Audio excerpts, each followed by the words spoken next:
Some books survive because they are clever. Some survive because they are controversial. And some survive because they speak to something permanent in human life. How to Win Friends and Influence People belongs to that last category. Decades after it was first published, people still return to it because the world keeps changing, but human nature remains surprisingly familiar. We still want to be respected. We still dislike being criticized. We still remember those who made us feel important. We still resist people who try to force us, embarrass us, or make us feel small. And we still respond warmly to those who show genuine interest, humility, and kindness. Dale Carnegie wrote a book about getting along with people, but beneath that simple description is a larger idea. Much of life depends on relationships. Careers depend on them. Leadership depends on them. Families depend on them. Friendships depend on them. Even personal peace depends on them. The quality of our days is shaped by the quality of our interactions. Carnegie understood that success is rarely built by talent alone. Many people are knowledgeable, disciplined, and ambitious, yet they create unnecessary friction because they do not understand people. They speak too sharply, correct too quickly, listen too little, or focus so heavily on being right that they lose trust. Carnegie offers another way. He suggests that influence is not mainly about force. It is not about overpowering people with logic, status, or confidence. It is about learning how to speak to the emotional realities of human beings. This is what gives the book its enduring power. It is not just a collection of old social rules. It is a practical study of dignity, pride, attention, empathy, and persuasion. In this narration, we will move through the book's central lessons in a slow and thoughtful way. We will look at why criticism fails, why appreciation matters, why listening is more influential than speaking, why arguments often backfire, and why leadership works best when it protects self-respect instead of attacking it. And as we do, one pattern will emerge again and again. People rarely move toward us when they feel diminished. They move toward us when they feel understood.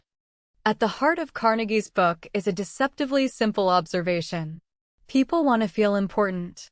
Not important in the sense of vanity alone, though vanity certainly exists. He means something deeper. People want to feel that their existence has weight.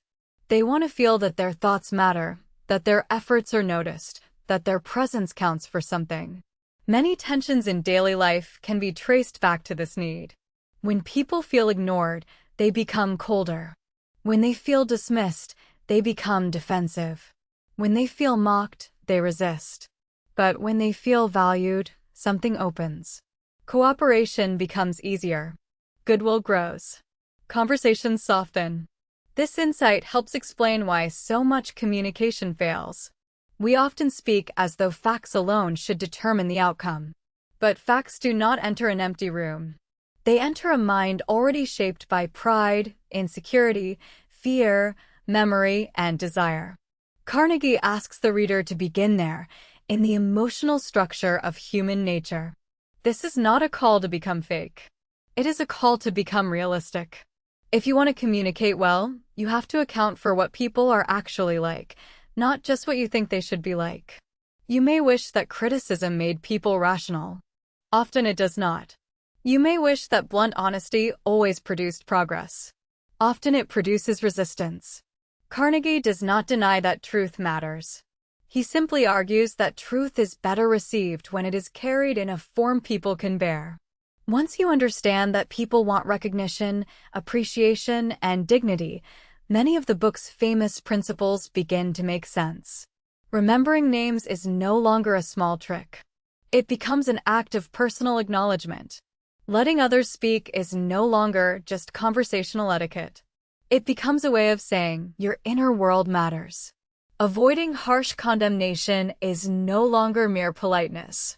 It becomes a recognition that self-respect is fragile, and once damaged, it can block all progress. Carnegie's central premise is not complicated, but it is profound. The person in front of you is not merely an obstacle, a worker, a customer, a spouse, or a stranger. That person is a human being trying, like everyone else, to protect a sense of worth. One of the most famous teachings in the book is also one of the hardest to live by. Do not criticize, condemn, or complain. At first, this can sound unrealistic. After all, people make mistakes. Some people are careless. Some are selfish. Some are difficult. Surely criticism has its place. Carnegie's point is not that wrong behavior should never be addressed. His point is that direct condemnation rarely changes people in the way we hope. When people are attacked, their first instinct is usually not reflection but defense. They explain themselves. They reinterpret events in a favorable light. They blame circumstances, other people, pressure, misunderstanding, or bad luck. In their own eyes, most people remain justified, or at least forgivable. This means that when we criticize, we often trigger the exact reaction that prevents growth. Instead of self-examination, we create self-protection. Instead of dialogue, we create argument. Instead of progress, we create distance. This insight matters far beyond conflict. Think about how often people repeat a mistake after being scolded. Think about how often a harsh correction changes outward behavior for a short time but leaves behind resentment.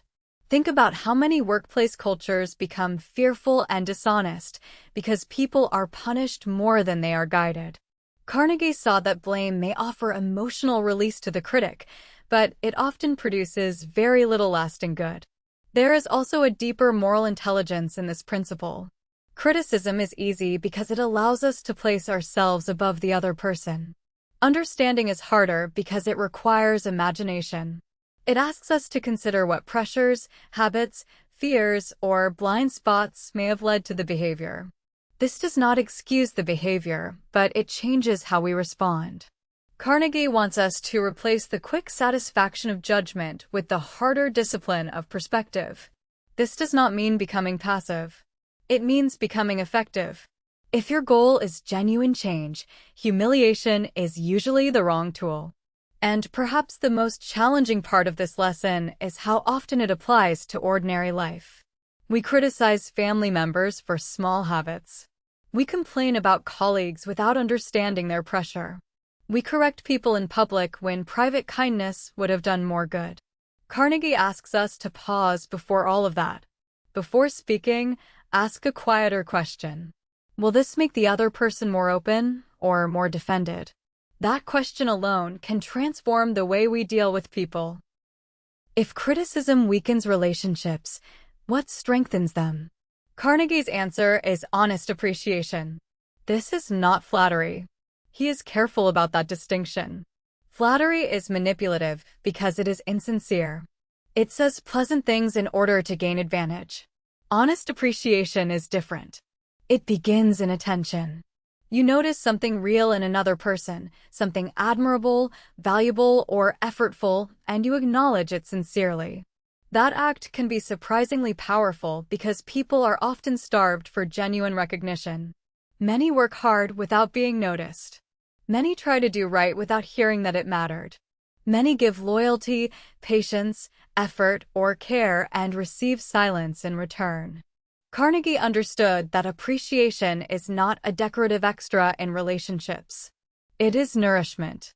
It reminds people that their effort is seen. It tells them that they are not invisible. And in doing so, it often inspires better behavior far more effectively than criticism does. When people feel valued, they are often more willing to give more of themselves. In practical life, this means looking more carefully at the people around you. What are they carrying? What have they done well? What strengths do they show that are easy to overlook because they seem ordinary? A colleague may be consistently reliable. A friend may be deeply loyal. A partner may carry quiet burdens without complaint. A child may be making progress that deserves recognition even if perfection has not yet arrived. Honest appreciation means naming these things. Not vaguely. Not mechanically. Clearly and specifically. Carnegie believes this habit changes both the giver and the receiver. The receiver feels encouraged.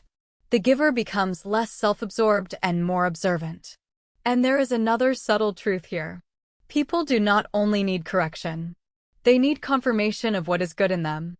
When appreciation becomes part of your character, your presence begins to feel different to others. They feel lighter around you, safer, more willing to trust. Carnegie's lesson is not merely that praise works. It is that sincere recognition answers one of the deepest emotional needs in human life. One of Carnegie's most practical and enduring insights is that people who try too hard to be interesting often fail, while people who become genuinely interested in others almost always become more likable. This reverses a common instinct. Many of us enter social situations thinking about our own performance. Will I sound smart? Will I be impressive? Will they like me? But the more tightly we focus on ourselves, the less present we become. Carnegie invites us to redirect that attention outward. Ask questions. Listen carefully. Notice what matters to the other person. Be curious about their work, their ideas, their interests, their challenges, and their experience. This is not a trick. Or at least it should not be. It only works deeply when the interest is sincere. People can often tell when they are being handled. But they also know when someone is truly paying attention. Genuine interest has a calming effect in relationships because it reduces the subtle competition that can arise in conversation. It says, I do not need to dominate this moment. I am willing to enter your world. Carnegie saw that this quality creates goodwill almost immediately. Most people are not surrounded by great listeners. Most people are not asked thoughtful questions. Most people carry stories, concerns, and hopes that remain mostly unspoken. When they meet someone who notices, they remember it. This principle also reveals something important about friendship and influence. Both are easier when people feel that the relationship is not centered entirely on you. Many social problems are not caused by cruelty, but by self-preoccupation. We are busy composing our next answer, mentioning our own experience, steering the topic back to ourselves, or measuring how we appear. Carnegie's advice quietly dismantles that habit. It teaches that one of the easiest ways to become more welcome in the lives of others is to care more about them than your ego usually wants to. Carnegie pays close attention to details that many people dismiss as minor. A person's name, a smile, a friendly greeting, warmth in first contact. These may seem too small to matter, yet in real life they often shape the tone of an entire relationship. Carnegie famously says that a person's name is, to that person, the sweetest and most important sound in any language. Whether or not we take that literally, the point is clear. Remembering and using someone's name signals attention. It says, I saw you. I remembered you. You were not lost in the crowd. This matters because personal recognition creates belonging. It cuts through the anonymity that so often marks modern life. The same is true of a smile when it is genuine. Carnegie does not present smiling as a superficial performance. He sees it as an expression of openness. A warm face lowers tension before words even begin.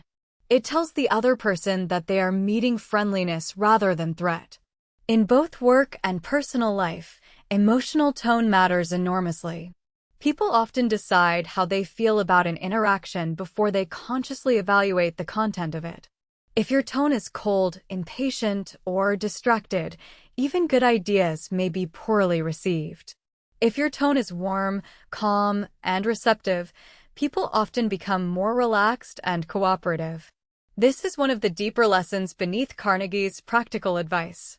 Communication is never only verbal. We transmit attitude continuously. Through expression, attention, posture, timing, and tone, we tell others whether they are safe with us, tolerated by us, or valued by us. Small signals accumulate. They create a reputation. Over time, people come to expect a certain kind of emotional experience in our presence. Carnegie wants that experience to be one of respect, friendliness, and interest. The details may be small, but their cumulative effect is not. Many people imagine influence as a speaking skill. Carnegie reminds us that it is also, and often more importantly, a listening skill. To listen well is not simply to remain silent while waiting for your turn. It is to make space for another person's meaning. It is to encourage them to continue, to notice the feeling under their words, and to give them the sense that what they say matters. Carnegie advises readers to be good listeners and to encourage others to talk about themselves. This is not because other people are endlessly self-centered and must be indulged. It is because being heard is one of the most immediate experiences of respect. Think of how different it feels when someone interrupts, corrects, and redirects you compared with when someone lets you unfold your thought. In the first case, you often feel crowded. In the second, you feel received. That difference shapes trust. And trust shapes influence. Listening also has strategic value, though Carnegie never wants strategy to replace sincerity. When people speak freely, they reveal what matters to them. They reveal priorities, insecurities, values, hopes, frustrations, and motivations. If you want to persuade someone wisely, you need that information. But there is also something more human here. Listening is one of the few ways we can give another person the experience of not being alone inside their own mind. By attentive presence, we tell them their world has been entered, at least for a moment, by another consciousness that cares. This is why good listeners are often described as magnetic even when they are not especially dramatic speakers. People are drawn to those around whom they feel understood.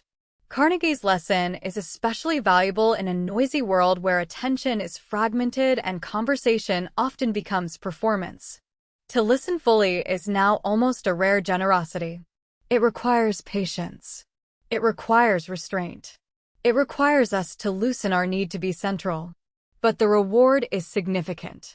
Better understanding, better relationships, better timing, better influence, and sometimes better wisdom, because listening teaches us things our own talking would never reveal. Carnegie's advice to avoid arguments is one of his most counterintuitive lessons, especially for intelligent and articulate people. It is tempting to believe that if our facts are stronger, our reasoning clearer, and our evidence better, then winning the argument should settle the matter. But Carnegie observed that arguments often become battles of identity long before they remain discussions of truth. Once that happens, even good reasoning may no longer help. The other person is no longer only defending an opinion. They're defending pride, status, or self-image. And under those conditions, persuasion becomes much harder. Even if you force a concession, you may not win agreement. More often, you provoke quiet resentment. The person leaves feeling defeated rather than convinced. Carnegie is not telling us to abandon truth or pretend that all views are equally sound. He is asking us to be wise about how people change. Most deep changes of mind happen in conditions of safety, reflection, and respect, not under the pressure of humiliation. That is why he advises readers not to begin by saying, "You are wrong." Such words harden resistance instantly. A better path is to acknowledge the possibility that you may also be mistaken, to show respect for the other person's viewpoint, and to look for shared ground. This lowers emotional temperature. It turns a contest into a conversation. The deeper point here is that many people want to win arguments because being right feels satisfying. Carnegie wants something more mature. He wants results, peace, and influence. He wants communication that preserves dignity while still allowing truth to emerge. In everyday life, this is a difficult discipline. We may feel compelled to correct every exaggeration, every mistake, every disagreement. But not every error needs immediate battle.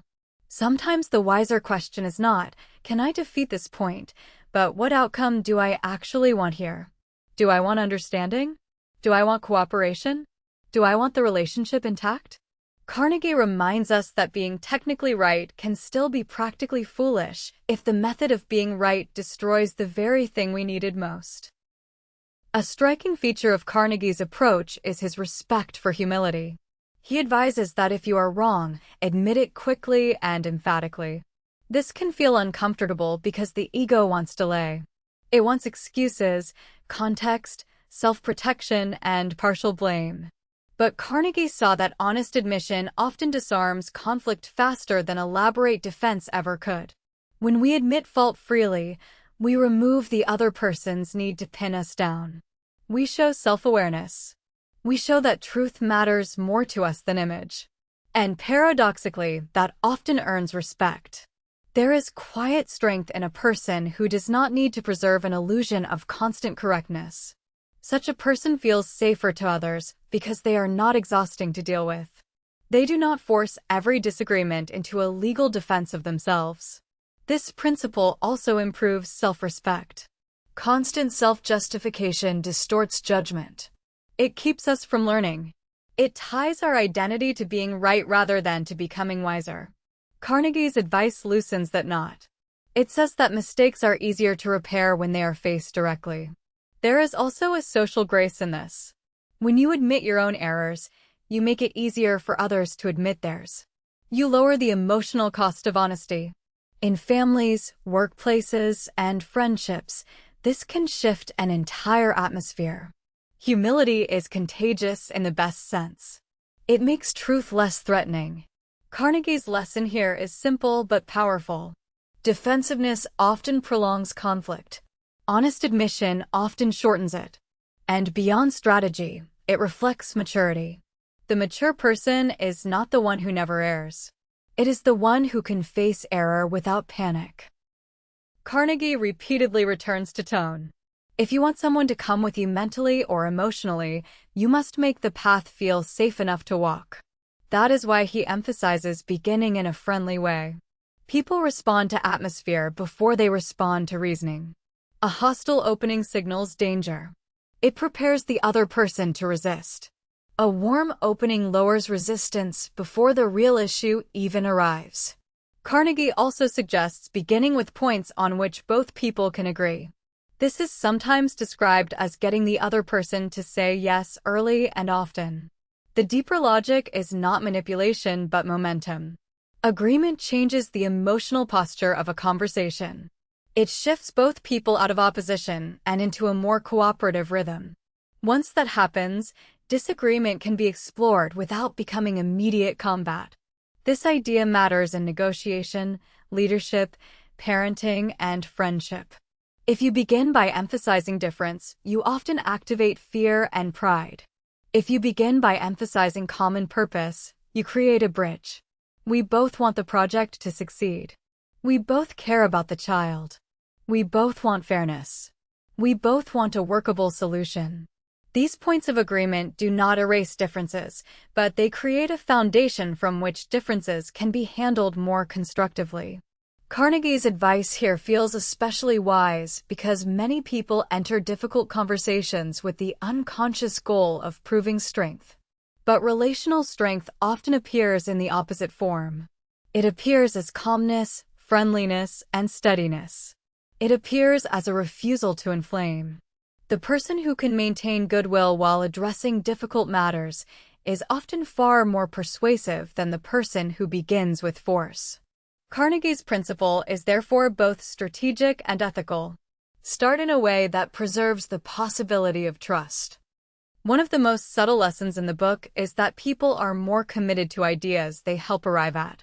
Carnegie therefore advises against pushing our conclusions too hard. Instead, he encourages readers to suggest, to ask, to guide, and to let others feel that the idea is partly theirs. Modern readers may hear in this a principle of autonomy. People do not like being cornered into agreement. They do not like feeling managed. Even when they accept a conclusion under pressure, their commitment may remain shallow because the choice did not feel like their own. Carnegie understands that self-direction matters. Human beings want agency. We want room to think, decide, and endorse action from within rather than merely from obedience. In practice, this means asking good questions instead of issuing heavy declarations.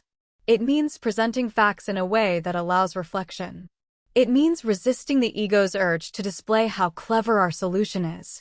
Sometimes the most effective communicator is not the person who speaks most decisively, but the one who creates the conditions for others to recognize the good idea for themselves. This principle is especially valuable in leadership. A team member who feels ownership becomes more engaged. A child who understands why something matters may cooperate more deeply than one who is only commanded. A partner who feels consulted rather than overruled is more likely to respond with openness. Carnegie is teaching something larger than a tactic. He is teaching respect for the other person's dignity as a chooser. Influence becomes healthier when it does not erase the freedom of the person being influenced. Perhaps no principle in the book is more central than this one. Honestly, try to see things from the other person's point of view. Carnegie treats this as both a moral discipline and a practical superpower. So much frustration arises because we remain trapped inside our own frame. We know our motives, our pressures, our intentions, and our preferred outcome. We forget that the other person is just as immersed in their own reality. They are dealing with their own fears, hopes, obligations, assumptions, and wounds. If we want influence, we must first make the effort to understand that reality. This does not mean agreeing with everything. It does not mean surrendering standards. It means taking the other person seriously enough to ask what the situation looks like from where they stand. What might they be afraid of losing? What are they trying to protect? What do they value? What might make your request feel threatening to them? When you ask these questions sincerely, communication changes. Your words become better chosen. Your timing improves. Your demands become more realistic. And perhaps most importantly, your tone carries less arrogance. There is also an ethical beauty in this principle. To see from another person's point of view is to step outside the tyranny of self-centeredness. It is to admit that your experience is not the whole field of reality. Carnegie wants influence to begin there, with perspective rather than insistence. Many arguments, negotiations, and misunderstandings would soften immediately if even one person in the room made the shift. It is difficult because it requires humility. But it is powerful because it makes people feel understood before they are asked to change. Carnegie believed that people generally prefer to see themselves in a positive light. They want to think of themselves as fair, responsible, generous, competent, loyal, or honorable. This is why one of his most interesting recommendations is to appeal to the nobler motives in others. Instead of assuming the worst, speak to the best possibility in them. Frame your request in a way that aligns with values they would like to live up to. This is not naive optimism. It is psychological wisdom. People are often shaped by the identity they are invited to inhabit. If you approach them as selfish, they may become defensive. If you approach them as capable of fairness, they may try to rise to that expectation. Carnegie understands that human beings are not driven only by appetite or fear. We are also drawn by self-image. We want to be the kind of person we can respect. This principle can be applied carefully in many settings. A leader can remind a team of their shared standards. A parent can call a child toward responsibility rather than merely punish irresponsibility. A friend can make a request in a way that honors the other person's goodwill rather than attacking their failure. The tone matters greatly. It must feel sincere, not manipulative. But when done well, this approach can be deeply effective because it invites rather than coerces. It says, "I believe there is something good in you worth appealing to." Carnegie's larger faith in human interaction appears here clearly. People often become better when they are addressed as though their better nature is real. In the later movement of the book, Carnegie turns from conversation in general to leadership in particular. His concern becomes very practical. How do you correct people, guide them, and help them improve without creating resentment? His answer begins with the principle that many managers, parents, and authority figures still struggle to learn. Start with praise and honest appreciation. This does not mean avoiding the issue. It means preparing the emotional ground before entering correction. If people feel that all you notice are their faults, they stop hearing you clearly. But if they know that you see their effort and their strengths, they are more able to bear difficult feedback. Carnegie also advises that faults often be pointed out indirectly when possible. This reduces shame and gives people room to adjust without feeling exposed. Related to this is his guidance to talk about your own mistakes before criticizing the other person. This is a remarkably disarming form of leadership because it signals shared humanity. It says, I also fail. I also learn. I am not speaking from a pedestal. Such humility often makes correction far easier to receive. Carnegie goes further. He suggests asking questions instead of giving direct orders whenever possible. This preserves dignity and increases engagement. People often respond better when they are invited to think rather than simply commanded. Leadership becomes less about domination and more about guided cooperation. Perhaps the most humane of all these principles is the instruction to let the other person save face. Few things breed bitterness more reliably than public embarrassment. Even necessary correction can become damaging if it strips someone of dignity. Carnegie knew that preserving self-respect is not softness. It is wisdom. People can recover from mistakes. They struggle more to recover from humiliation. Good leadership, then, is not merely the ability to direct performance. It is the ability to guide growth while protecting the humanity of the person being guided. That is a much higher standard, and one reason the book continues to feel relevant wherever people lead other people. Another beautiful insight in Carnegie's work is that people often rise or fall toward the image held of them. If you give someone a negative identity again and again, careless, unreliable, difficult, hopeless, they may begin to live inside that description. But if you give someone a reputation to live up to, something else becomes possible. Carnegie encourages readers to praise the slightest improvement and to make faults seem easy to correct. These two ideas reveal a deep understanding of human development. People change more readily when progress feels possible. If correction makes them feel permanently broken or fundamentally incapable, motivation shrinks. But if they are shown that growth is real and visible, they often continue. This principle is especially powerful with children, students, employees, and anyone still building confidence. Encouragement is not denial of weakness. It is a way of speaking to potential without hiding reality. Carnegie believes that many people carry more ability than their current behavior shows. The right kind of recognition can unlock it. There is also something profoundly compassionate in making improvement seem attainable. Instead of overwhelming someone with all that is wrong, you create a path toward what could become right. You say, in effect, this can be done, and I believe you can do it. That belief, when sincere, can become catalytic. Many of us remember people who saw more in us than we could yet see in ourselves. Carnegie wants us to become that kind of presence for others. In doing so, we do not merely influence behavior. We participate in the formation of character. A thoughtful reader may eventually raise an important question. Is this book teaching kindness, or is it teaching sophisticated manipulation? It is worth taking that question seriously. Any knowledge about human behavior can be used badly. Compliments can be fake.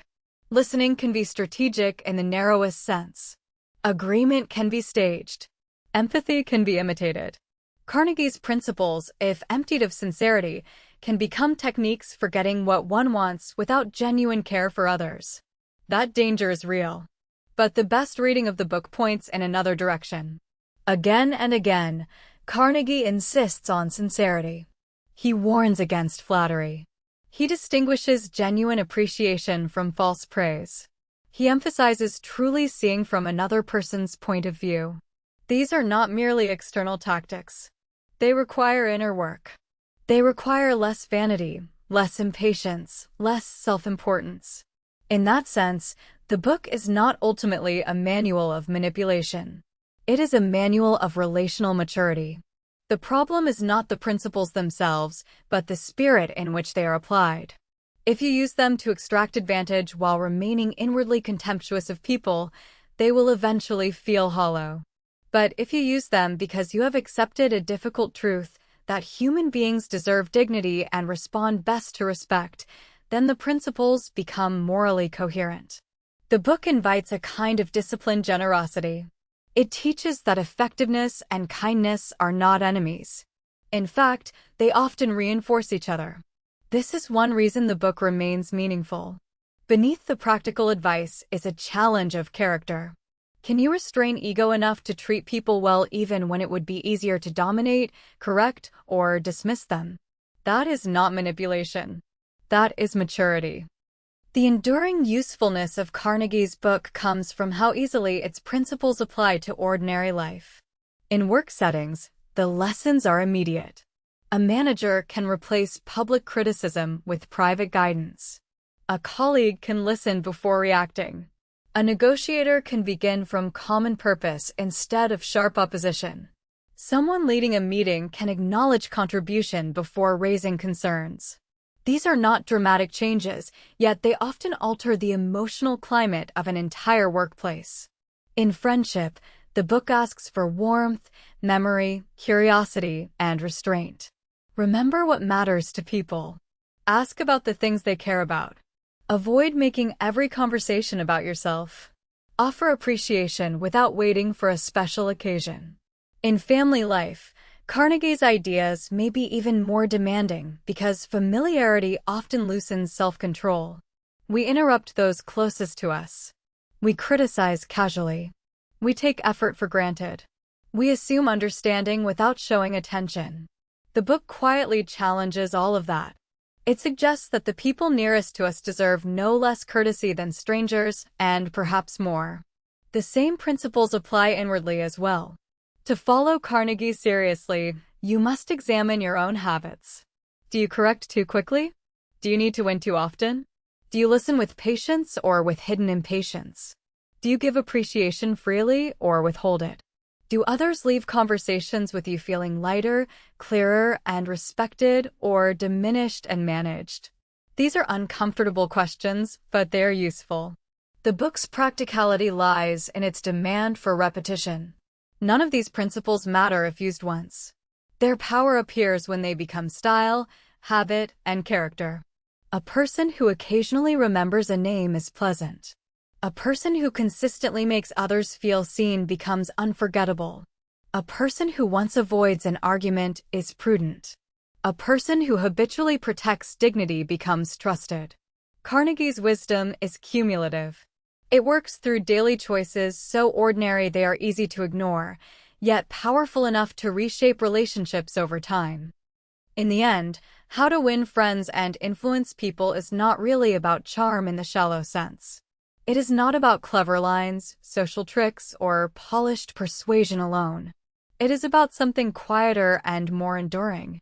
It is about how human beings respond when they feel respected. Carnegie's deepest lesson is that influence grows from regard. When people feel attacked, they protect themselves. When they feel ignored, they withdraw. When they feel judged, they resist. But when they feel seen, heard, appreciated, and treated with dignity, they often become more open, cooperative, and generous. This insight is simple enough to sound obvious, yet difficult enough to require lifelong practice.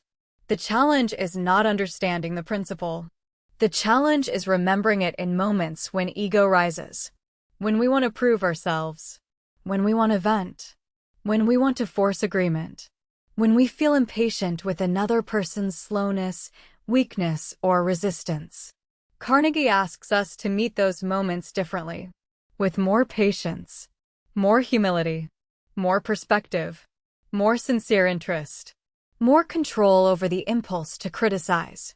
If we do, our relationships change. Not because we have learned to perform goodness, but because we have learned to align with something true about people. Everyone is carrying a sense of self they are trying to preserve. Everyone wants to matter. Everyone responds to dignity. Perhaps that is why this book has lasted.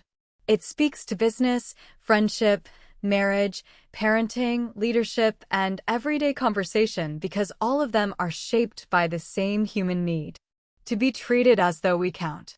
And so the final message of the book is both practical and humane. If you want to influence people, begin by honoring their humanity.